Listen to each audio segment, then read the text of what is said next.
আসলে বাংলাদেশ ভূমিকম্প প্রবণ অঞ্চলে আছে, হ্যাঁ? অর্থাৎ এই এই ভূখণ্ডে অতীতে অনেক বড় বড় ভূমিকম্প হয়েছে, হ্যাঁ? আমরা যদি গত ১৫০-২০০ বছরের ইতিহাস দেখি, তাইলে দেখা যায় আরও বেশি যদি দেখি ২৫০ বা ৩০০ বছরের ইতিহাস দেখি, তাহলে দেখা যায় ১৭৬২ সালে আরাকানে চিটাগাংয়ের ওই যে নিচে যেটা আরাকানে একটা ভূমিকম্প হয়েছিল। এটা বড় ধরনের 7 ম্যাগনিটিউডের উপরে ভূমিকম্প। এরপরে ১৮৬৯ সালে কাসার আর্থকোয়েক হয়েছে। কাসারে, এটা হলো যে কুড়িগ্রামের উপরে ইন্ডিয়াতে, হ্যাঁ?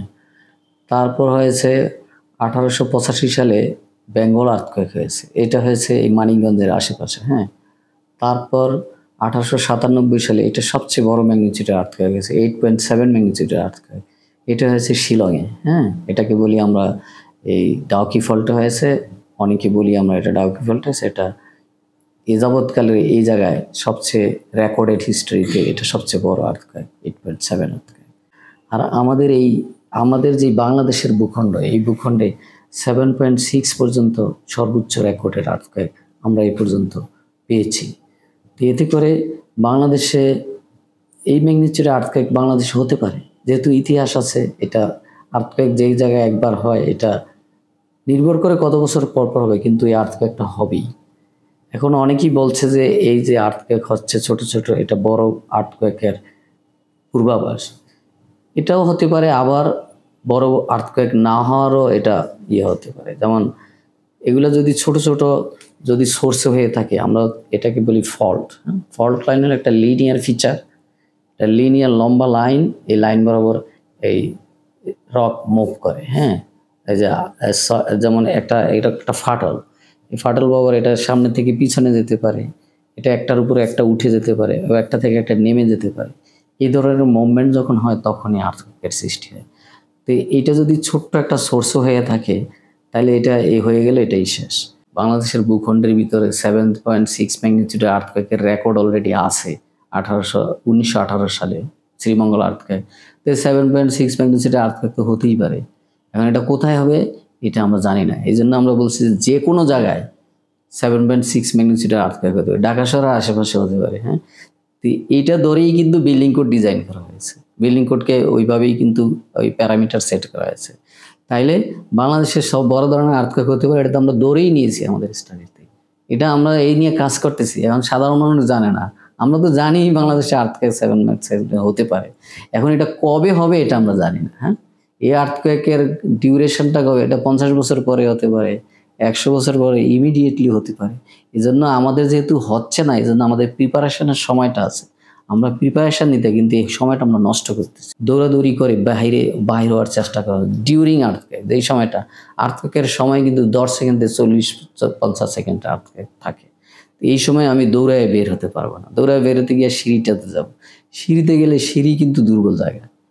সিঁড়ি আর্থকোয়েকে বিল্ডিং করবো না, সিঁড়িটা ভেঙে পড়তে পারে, তাহলে আমি আহত হলাম, মারা গেলাম। কিন্তু আমি ঘরে থাকলে কিন্তু হতাম না।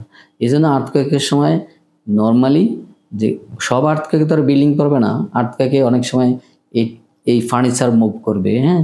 এগুলো পড়ে যাবে। এগুলো থেকে রক্ষা করার জন্য আমি টেবিলের নিচে আমার মাথাটাকে সেফ রেখে, টেবিলের নিচে টেবিলের এই যে পায়াটা আছে, পায়াটা ধরে আমি টেবিলটা কিন্তু সরে যাবে আমার উপর থেকে। এই জন্য টেবিলটাকে ধরে আমি এখানে থাকবো। আরেকটা আছে যে পিলার এবং বিমের নিচে যখন বিল্ডিং পড়ে যাবে, তখন দেখা যাবে ওইখানে একটা ফাঁকা জায়গা থাকতে পারে। ওই ফাঁকা জায়গাটা যদি আমি থাকি, হয়তো আমি বেঁচে যাবো। এই হলো অর্থাৎ আর্থকোয়েকের সময় ঘরের ভিতরের সেফ জায়গা যেটা আছে ওইখানে আমার থাকতে হবে, এবং এটা আগেই ঠিক করে রাখতে হবে। আর্থকোয়েকের সময় তখন এই 30 সেকেন্ড এটা চিন্তা করা যাবে না। এবং ইমার্জেন্সি কন্ডিশনের জন্য আমার যে ইমার্জেন্সি প্রস্তুতি আছে, শুকনো খাবার, টর্চ লাইট, এগুলা রাখা। রাতে হলো ইলেকট্রিসিটি চলে গেল, এগুলা এখন তো সবারই মোবাইল আছে, আছে। তো এরকম ইমার্জেন্সি কিছু খাবার বা শুকনো খাবার রাখতে হবে। এটা হলো আর্থকোয়েক। তা আমাদের দেশে তো এটা হয় না, এই জন্য আমরা এতটা গুরুত্ব দিই না। কিন্তু যেই দেশে ঘন ঘন আর্থকোয়েক হয়, ওইখানে কিন্তু এগুলা, এই প্রিপারেশনটা আমরা বলি যে রাখতে। এটা পৃথিবীর যে প্লেটের মুভমেন্ট, আমরা যেহেতু প্লেট বাউন্ডারির কাছে, এই প্লেট বাউন্ডারির এই কাছে থাকাতেই এখানে আর্থকোয়েক হয়। যেখানে প্লেট বাউন্ডারি নাই, ওইখানে আর্থকোয়েক কিন্তু কম হয়। ওইখানে ছোট ছোট ফল্ট থাকে, ওইখানে আর্থকোয়েক ছোট ছোট হয়। আর প্লেট বাউন্ডারি হলে ফল্টগুলো ওইখানে বড় বড় থাকে, বড় যতই লম্বা লিনিয়ার এরকম বড় ভাঙা থাকবে, ওই ভাঙায় মুভমেন্ট হবে তখনই। যেমন একটা 7 ম্যাগনিটিউডের আর্থকোয়েক হতে হলে প্রায় 80 থেকে 100 কিলোমিটার লম্বা জায়গা ফেটে যেতে হবে এবং ডিসপ্লেসমেন্ট হতে হবে, সরে যেতে হবে, এরকম কয়েক সেন্টিমিটার সরে যেতে হবে, তাইলেই একটা 7 ম্যাগনিটিউডের আর্থকোয়েক হবে। এটা ন্যাচারাল, এটার প্রকৃতির উপর এখানে সারফেস চেঞ্জ করে তেমন হয়। যেমন আমরা যখন অনেক সময় এই যে গ্যাস তেল উঠাতে গিয়ে ছোট ছোট আর্থকোয়েক হয়, হ্যাঁ, ওইখানে অনেক কিছু সিস্টেম আছে করা হয়, এখানে হয়। তারপরে এই যে বালি উত্তোলন করতেছে, এই যে মাটির নিচ থেকে পাইপ দিয়ে বালি উত্তোলন করতেছে, এর কারণে নিচে একটা হয়তো মুভমেন্ট হতে পারে, এখানে ছোটোখাটো আর্থকোয়েক হতে পারে, 1 ম্যাগনিটিউড 2 ম্যাগনিটিউড, এগুলা অনেক সময় আমরা ধরতেও পারি না, হ্যাঁ, কিন্তু এখানে হতে হবে। কিন্তু এই যে 5.7 ম্যাগনিটিউড আর্থকোয়েক, এটা ন্যাচারালি আর্থকোয়েক ছাড়া হতে পারে না, হ্যাঁ।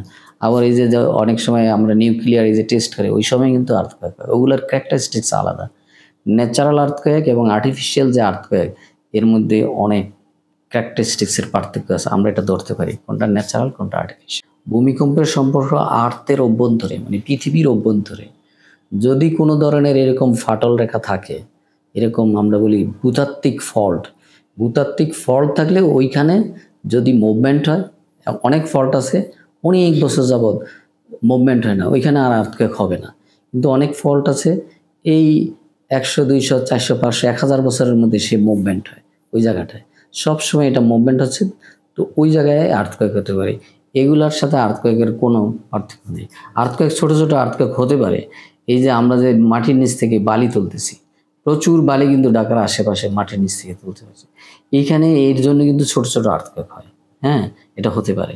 এই 3 ম্যাগনিটিউড বা 3-এর নিচে 2 ম্যাগনিটিউড এরকম আর্থকোয়েক হতে পারে। কিন্তু বড় ধরনের আর্থকোয়েক হতে হলে ন্যাচারালি এটা ওই ধরনের সোর্স থাকতে হবে। এক্সিস্টিং বিল্ডিংগুলো এই ঝাঁকুনি যদি সহ্য করতে না পারে, এগুলো ভেঙে ফেলতে হবে অথবা এগুলোকে শক্ত করতে হবে, হ্যাঁ। আরেকটা হলো আমাদের এই যে বড় ধরনের আর্থকোয়েক যখন হবে তখন অনেক বিল্ডিং পড়ে যাবে, তো এখান থেকে উদ্ধার কাজের জন্য আমাদের ইমার্জেন্সি রেসপন্স সিস্টেম চালু করতে হবে এবং এই রেসপন্স সিস্টেমে অনেক লোককে এখানে জড়িত করতে হবে, ট্রেনিং দিয়ে জড়িত করে, যাতে দ্রুত আমরা ইমার্জেন্সি রেসপন্সটা আমরা উদ্ধার কাজটা করতে পারি। আরেকটা হলো মানুষকে সচেতন করতে হবে। মানুষকে সচেতন করা হলো প্রত্যেক মানুষকে বোঝাতে হবে আর্থকোয়েকে আতঙ্কিত হয়ে কিছুই করা যাবে না, আর্থকোয়েক শান্ত থেকে পরিস্থিতির মোকাবেলা।